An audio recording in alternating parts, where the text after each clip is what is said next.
कल पार्क में पौधों के प्रकारों के बारे में चर्चा करने के बाद आज शाम को पुष्पा और पंकज सुंदर अंकल के बगीचे में मिलते हैं। सुंदर अंकल को पौधों से अत्यधिक लगाव है और वह पौधों के बारे में अच्छी खासी जानकारी रखते हैं। अभी वह अपने पौधों की देखभाल में लगे हुए हैं। नमस्ते सुंदर अंकल। नमस्ते बच्चों, आज यहाँ कैसे आना हुआ? अंकल, हमारे विज्ञान की पुस्तक में पौधों पर एक अध्याय है। क्या हम उसके बारे में आपके बगीचे में चर्चा कर सकते हैं? हाँ बच्चों, क्यों नहीं। मेरी सहायता की जरूरत हो तो बताना। शुक्रिया अंकल। पंकज, कल हमने पौधों के प्रकारों पर चर्चा की थी। अब उनके भागों पर चर्चा करते हैं। ये तो बहुत आसान है पुष्पा। पौधों के मुख्य भाग इनके तने, पत्तियां, जड़ें एवं फूल होते हैं। बिल्कुल ठीक। याद है, पौधों के प्रकारों की चर्चा करते समय हमने देखा था कि पौधों के हर प्रकार के तने अलग तरह के होते हैं। हाँ, पंकज, तना ही वह भाग है जो पौधों की ऊपरी संरचना को सहारा देता है। तने पानी और मिट्टी में विलीन खनिज पदार्थ पेड़ पौधों की शाखों से होते हुए पत्तियों तक पहुंचाते हैं और पत्तियों में प्रकाश संश्लेषण से बना भोजन पौधे के विभिन्न भागों तक पहुंचता है। पत्तियों द्वारा भोजन बनाना शायद पौधे का सबसे महत्वपूर्ण कार्य है। तुम तो भोजन का ख्याल आते ही खुश हो जाते हो। अच्छा, वैसे पत्तियां एक और महत्वपूर्ण कार्य करती हैं, जिसे वाष्पोत्सर्जन कहते हैं। इसका मतलब है कि पौधे में जो अतिरिक्त जल होता है, पत्तियों की फलक या सतह से भाप बनकर उड़ जाता है। अगर मैं सही हूँ तो फलक पत्ती के चपटे हरे भाग को कहते हैं। बिल्कुल ठीक। देखो, पत्ती के मध्य में जो ये हल्की कठोर रेखा जैसी संरचना है, इसको मध्य शिरा कहते हैं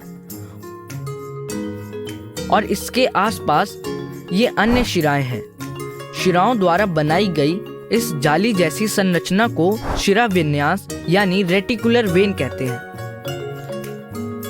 अरे, हमारे घर में पानी का संचालन भी तो ऐसे ही होता है। पानी की टंकी से जो पाइप निकलता है वो सबसे चौड़ा होता है, जो फिर अन्य छोटे पाइपों में बांटता हुआ बाथरूम, किचन और बेसिन आदि में आता है। पेड़ पौधे भी ऐसे ही खाना पानी पत्तों तक पहुंचाते हैं। देखो, लगभग हर पत्ती पर इसी प्रकार का शिरा विन्यास बना हुआ है। सुंदर अंकल, जो कि उनकी बातें कुछ देर से सुन रहे थे, आकर उनकी मदद करते हैं। तुम दोनों के सोचने का तरीका बहुत अद्भुत है। अब मैं भी कुछ बताता हूँ। ये देखो, घास की पत्तियां, ये पेड़ों की पत्तियों से अलग होती हैं। ये पतली लेकिन लंबी पत्तियां हैं और इनका शिरा विन्यास समांतर है। अरे, ये बात तो हमने सोची ही नहीं थी अंकल। क्या आप इनके बारे में कुछ और रोचक बात जानते हैं? रुको एक मिनट। सुंदर अंकल ध्यान से एक घास के पौधे को जड़ समेत उखाड़ लेते हैं। फिर एक ऐसे पौधे को उखाड़ते हैं जिसकी पत्ती पर जालिका रूपी शिरा विन्यास यानी कि रेटिकुलर वेन होता है। बच्चों, ये देखो, घास जैसे पौधे जिनका शिरा विन्यास समांतर होता है, इनकी जड़ें रेशेदार होती हैं और जिन पौधों की पत्तियों का शिरा विन्यास जालिका रूपी होता है, उनकी जड़ें ऐसे मूसला जड़ें होती हैं। अंकल, ये तो बहुत ही बढ़िया जानकारी है। जड़ें भी पौधों का बहुत ही महत्वपूर्ण भाग होती हैं। ये जमीन में मौजूद पानी और उसमें विलीन खनिज पदार्थों को सोख लेती हैं, जो तने से होकर पौधे के हर भाग तक पहुंच जाता है। इसके अलावा जड़ें पौधों की नींव की तरह भी काम करती हैं। ये पौधे को मिट्टी में जकड़ कर रखती हैं। बिल्कुल सही। हमने सारी जरूरी भागों की बातें कर ली, सिवाय पुष्पों के।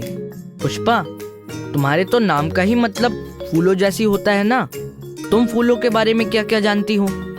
हाँ, यही मतलब है मेरे नाम का। इसलिए मुझे हमेशा से ही फूल बहुत पसंद है। ये कितने सारे चटक रंगों में खिलते हैं और खूबसूरत होते हैं। इनकी खुशबू भी कितनी प्यारी होती है। हाँ, क्योंकि इनकी खुशबू और रंगों से मधुमक्खियों और तितलियों जैसे कीट इनकी तरफ आकर्षित होते हैं, जो फूलों के रस का सेवन करते हैं। मधुमक्खियाँ तो फूलों के रस से शहद भी बनाती हैं। हाँ, शहद कितना स्वादिष्ट होता है। वैसे अब तो मुझे भी भूख लग गई। चलो चलकर कुछ फल खाते हैं।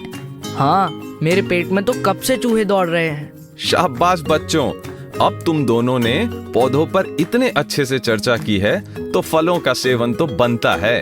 चलो, मैं तुम्हें अपने बागीचे के स्वादिष्ट फल खिलाता हूँ।